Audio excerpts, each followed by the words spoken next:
Hello students, आज का जो क्लास है वो है एक नया चैप्टर यानी कि एरिया, क्षेत्रफल। तो आज का ये क्लास है इस चैप्टर का पार्ट 1। तो चलिए हम लोग क्लास को स्टार्ट करते हैं। तो सबसे पहले लिख लेते हैं चैप्टर का नाम एरिया, हिंदी में हो जाएगा क्षेत्रफल। क्षेत्रफल एरिया का आज है पार्ट 1। तो यहाँ पे लिख लेते हैं पार्ट 1। ठीक है, कोई भी चैप्टर स्टार्ट हो उसको बिल्कुल पार्ट वाइज करना है और क्लास को कंटिन्यू करते रहना है। ठीक है, कोई भी अगर पार्ट मिस हो जाता है तो क्वेश्चन आगे जाकर नहीं बनेगा, बहुत सारा डाउट बाकी रह जाएगा, इसलिए क्लास को कंटिन्यू करना है। तो सबसे पहले हम लोग यहाँ पे आज पढ़ेंगे एरिया का इंट्रोडक्शन। ठीक है, तो एरिया यानी कि क्षेत्रफल होता क्या है, इसका हम लोग यहाँ पे इंट्रोडक्शन पढ़ लेते हैं। इंट्रोडक्शन मतलब क्या होता है, परिचय, उस चीज के बारे में जानना है। ठीक है, लिख लेते हैं यहाँ पे परिचय। जैसे कि है यहाँ पे हम लोग एक वर्ग लेते हैं। ठीक है, ये क्या है, वर्ग है। यहाँ पे अगर कहा जाएगा कि इसका जो क्षेत्रफल है वो क्या है, तो इस वर्ग का, ठीक है, इस वर्ग का जो अंदर का भाग होता है, जो अंदर का भाग होता है वो कहलाता है इसका क्षेत्रफल। ठीक है, ये जितना एरिया को कवर करके रखा है, जितना क्षेत्र को कवर करके रखा है, वही हो जाएगा इसका क्षेत्रफल। ठीक है, तो ये इसका अंदर का जो पार्ट है ये कहलाएगा एरिया। अब एक और वर्ड आता है परिमाप। ठीक है, परिमाप समझते हैं ये परिमाप क्या है। तो परिमाप जो है वो दो शब्दों से बना है, पहला तो परि और दूसरा माप। ठीक है, परि का मतलब क्या होता है, चारों तरफ, चारों तरफ। और माप का मतलब तो पता ही होगा, माप मतलब मापना। ठीक है, तो ये जो वर्ग है इसका अगर पूछा जाए परिमाप क्या होगा, तो ये जो है, ठीक है, ये हो जाएगा इसका परिमाप। एरिया क्या है, इसके अंदर का भाग एरिया कहलाएगा। परिमाप क्या होगा, ये चीज हो जाएगा परिमाप। ठीक है, इसका बाहरी जो एरिया होता है वो कहलाएगा परिमाप। तो हम लोग दो चीज सीख गए कि क्षेत्रफल क्या होता है और परिमाप क्या होता है। अब इस एरिया के अंदर हम लोग कुछ सेपरेटली चीजें पढ़ेंगे। जैसे कि सबसे पहले हम लोग आयत समझेंगे कि आयत क्या होता है, यानी रेक्टेंगल क्या होता है, रेक्टेंगल का फॉर्मूला क्या होता है, उसका क्वेश्चन कैसे सॉल्व किया जाता है।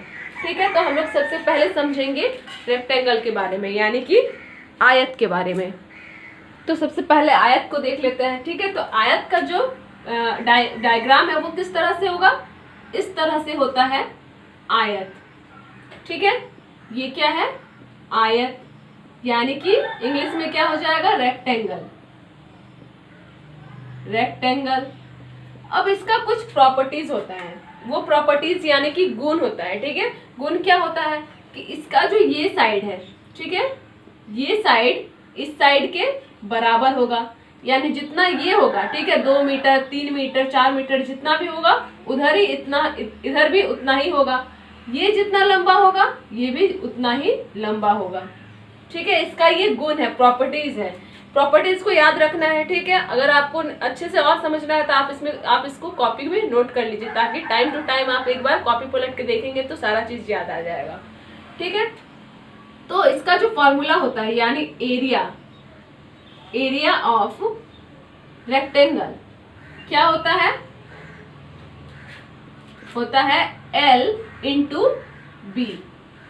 ठीक है, L क्या हो जाएगा, ये है L यानी कि लेंथ, ये क्या है, ब्रेथ यानी कि चौड़ाई। ठीक है, L इंटू बी यानी लंबाई, लंबाई गुना चौड़ाई। ठीक है, क्या, यानी कि रेक्टेंगल, आयत का जो क्षेत्रफल का फॉर्मूला होता है वो होता है L इंटू बी। और यहाँ पे एक चीज होता है परिमाप। ठीक है, परिमाप क्या होता है, आयत का परिमाप का फॉर्मूला होता है 2L प्लस बी। क्या होता है फॉर्मूला, 2L प्लस बी। ठीक है, दो चीज हम लोग पढ़ रहे हैं, क्षेत्रफल और परिमाप। क्षेत्रफल का जो फॉर्मूला होता है वो होता है L इंटू बी और परिमाप का फॉर्मूला होता है 2L + B। ठीक है, तो ये आयत के बारे में हम लोग समझ गए। अब हम लोग एक एग्जाम्पल लेते हैं जो इसी क्वेश्चन पे, इसी फॉर्मूला पे बेस्ड होगा। तो हमारा पहला क्वेश्चन है, एक आयत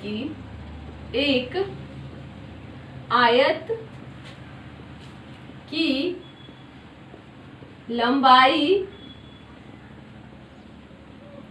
तथा चौड़ाई क्रमशः 7 मीटर तथा 5 मीटर है। 5 मीटर है, तो इसकी क्षेत्रफल तथा परिमाप को ज्ञात करें। परिमाप को ज्ञात करें।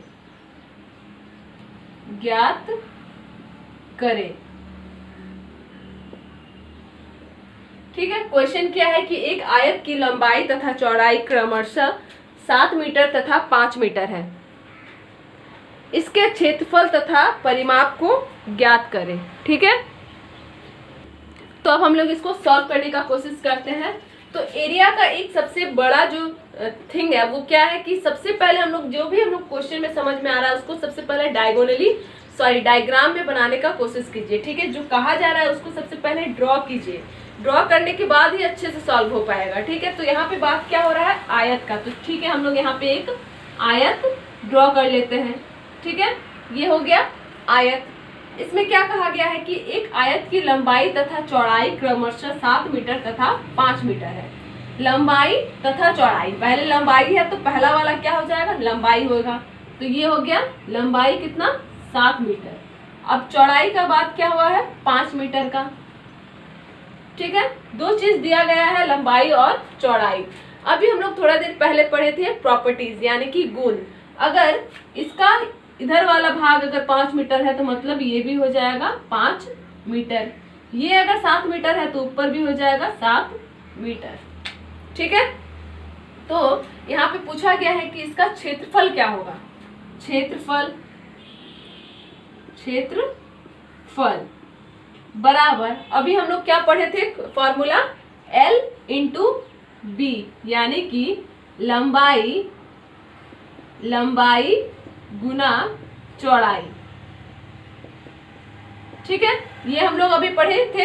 तो इसका क्या हो जाएगा, लंबाई कितना है 7 मीटर गुना चौड़ाई कितना है 5 मीटर। ठीक है, यहाँ पे क्लियर हो गया। तो अब यहाँ पे क्या होगा, बस गुना है तो क्या कर देंगे, 7 × 5 = 35 मीटर स्क्वायर। स्क्वायर क्यों लगाए, क्योंकि यहाँ पे मीटर गुना मीटर हुआ है, गुना होने पे क्या होता है, स्क्वायर लग जाएगा। तो इसका जो आंसर होगा यानी क्षेत्रफल कितना आएगा, 35 मीटर स्क्वायर। सिर्फ 35 नहीं लिखना है वरना गलती हो जाएगा। इसका जो यूनिट है उसको भी, जो यहाँ पे जैसे गुना किया है तो हम लोग यूनिट को गुना किए तो आया है m²। तो पूरा जो इसका आंसर होगा वो होगा 35 मीटर स्क्वायर। मीटर स्क्वायर नहीं लिखाएंगे तो पूरा गलत हो जाएगा। तो अब हम लोग क्षेत्रफल निकाल लिए। अब बात है यहाँ पे परिमाप का। ठीक है, परिमाप, तो परिमाप का फॉर्मूला क्या होता है, 2L + B। ठीक है, ये हम लोग थोड़ी देर पहले अभी पढ़ चुके थे कि परिमाप होता है 2L + B। तो अब हम लोग इसमें पुट कर देंगे तो यहाँ पे 2 हो जाएगा। ठीक है, यहाँ से ब्रैकेट स्टार्ट है यानी कि गुना, अगर ब्रैकेट को हटा रहे तो क्या हो जाएगा, गुना हो जाएगा। L कितना दिया गया है, 7 मीटर, प्लस है तो प्लस कर देंगे। ब्रेथ कितना है यानी चौड़ाई कितना है, 5 मीटर। क्या कर लेंगे यहाँ पे 2 × 7 + 5 12 मीटर। ठीक है, अब 12 दूनी 24 मीटर हो जाएगा इसका क्षेत्रफल। ठीक है, सॉरी परिमाप। तो क्षेत्रफल आ गया है 35 मीटर स्क्वायर और परिमाप आ गया है 24 मीटर। ठीक है, तो अब यहाँ पे बात आ रहा है कि यहाँ पे हम लोग मीटर स्क्वायर क्यों नहीं किए, क्योंकि यहाँ पे मीटर स्क्वायर क्यों नहीं किए, क्योंकि यहाँ पे सिर्फ एक में है m, यानी यूनिट जो है मीटर यूनिट एक ही में है। अगर यहाँ भी रहता तो फिर हम लोग यहाँ पे स्क्वायर लगाते, लेकिन एक में है तो सिर्फ एक ही हो जाएगा मीटर। ठीक है, तो हम लोग आयत समझ लिए। अब हम लोग क्या करेंगे कि आयत का एक दो और क्वेश्चन लेंगे, उसके बाद हम लोग नेक्स्ट टॉपिक में आएंगे। ठीक है, तो आयत का हम लोग नेक्स्ट क्वेश्चन ले लेते हैं एक और। ठीक है, जिससे कि कॉन्सेप्ट और अच्छे से क्लियर हो जाएगा। तो नेक्स्ट क्वेश्चन है, यानी आयत पर ही सेकंड क्वेश्चन है, एक आयत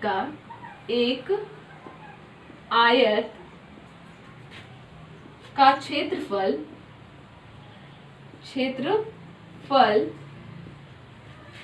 252 सेंटीमीटर स्क्वायर है।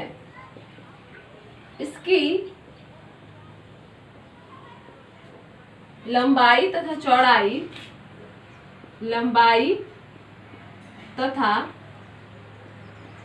का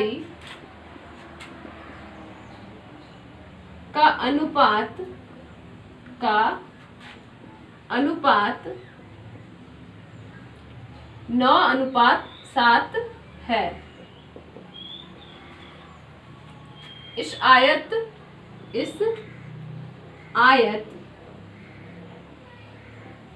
का परिमाप क्या होगा?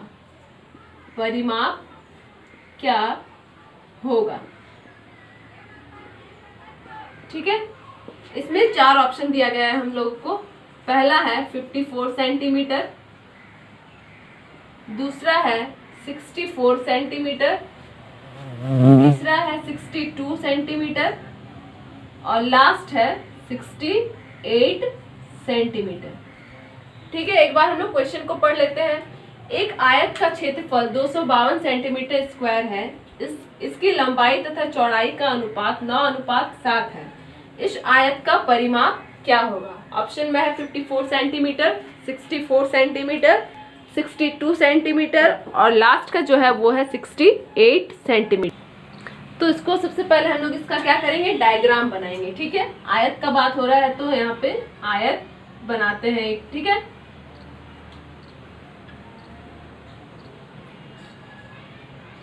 इस तरह से क्या कहा गया है कि एक आयत का क्षेत्रफल 252 सेंटीमीटर है, यानी इसका जो एरिया है, ये एरिया है वो दे दिया गया है क्वेश्चन में, कितना? 252 सेंटीमीटर। इसकी लंबाई तथा चौड़ाई का अनुपात 9:7 है।